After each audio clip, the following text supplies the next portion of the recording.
Assalamualaikum warahmatullahi wabarakatuh. Alhamdulillahirabbil alamin. Allahumma shalli ala sayyidina Muhammad wa ala ali sayyidina Muhammad. Perkenalkan, nama saya Romi Mahendra dan rekan saya Mansur. Di video ini, kami akan menjelaskan hasil dari karya ilmiah kami yang berjudul Pengembangan Layanan Jasa PT Pos Indonesia pada masa pandemi COVID-19. Karya ilmiah ini untuk mengikuti lomba kompetisi mahasiswa nasional bidang ilmu bisnis, manajemen, dan keuangan pada kategori manajemen operasional. PT Pos Indonesia adalah badan usaha milik negara yang bergerak di bidang layanan jasa. PT Pos Indonesia sudah berdiri sejak lama di Indonesia dan memiliki jangkauan terbesar di Indonesia. Saat ini, PT Pos Indonesia memiliki 48.000 kantor cabang. Keunggulan PT Pos ini seharusnya PT Pos mampu bersaing dengan perusahaan sejenisnya. Namun, pada nyatanya PT Pos sendiri belum mampu untuk menjadi kompetitif dalam persaingan di bidang jenis usaha yang sama. Di masa COVID-19 ini, seharusnya PT Pos Indonesia mampu mengoptimalisasi peluang bisnisnya. Karena pada saat ini, permintaan akan jasa layanan semakin meningkat. PT Pos Indonesia sudah bekerja sama dengan berbagai macam e-commerce yang berada di Indonesia. Contohnya, PT Pos Indonesia sudah bekerja sama dengan Shopee, dengan Tokopedia, Bukalapak, dan lain sebagainya. Pola kerjasama yang dilakukan PT Pos Indonesia memiliki dua pola, yaitu C2C, Customer to Customer, dan B2C, Business to Customer. Namun, pada dasarnya PT Pos Indonesia belum mampu kompetitif bersaing dengan perusahaan sejenisnya. Contohnya, belum mampu bersaing dengan JNT, JNE, dan lain sebagainya. Di masa COVID-19 ini, permasalahan terjadi dalam bagian pendistribusian barang di PT Pos Indonesia.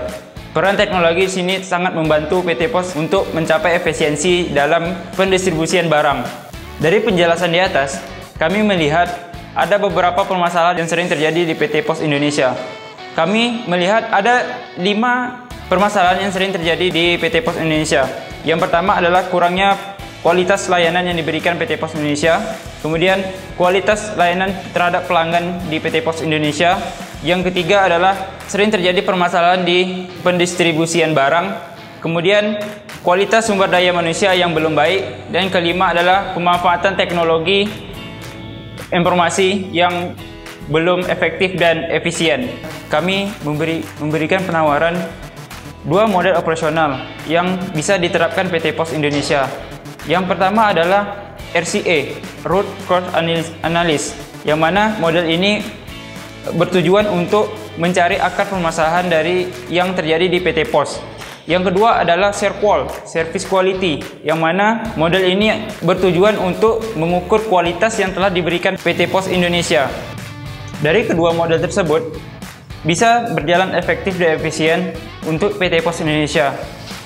Kesimpulan yang kami dapatkan adalah pada sumber daya manusia yang dimiliki oleh PT Pos Indonesia secara umum masih kurang baik, ditunjukkan dengan adanya kesalahan dalam penulisan alamat tujuan serta pengemasan barang yang kurang baik pula. Ditambah lagi dengan adanya aplikasi iPos atau Kiposin aja yang masih banyak tanggapan yang kurang baik, yang diantaranya respon yang terlalu lambat dari PT Pos Indonesia tersebut. Ditambah lagi, pada saat pandemi COVID-19 saat ini, penerimaan pengiriman barang semakin meningkat.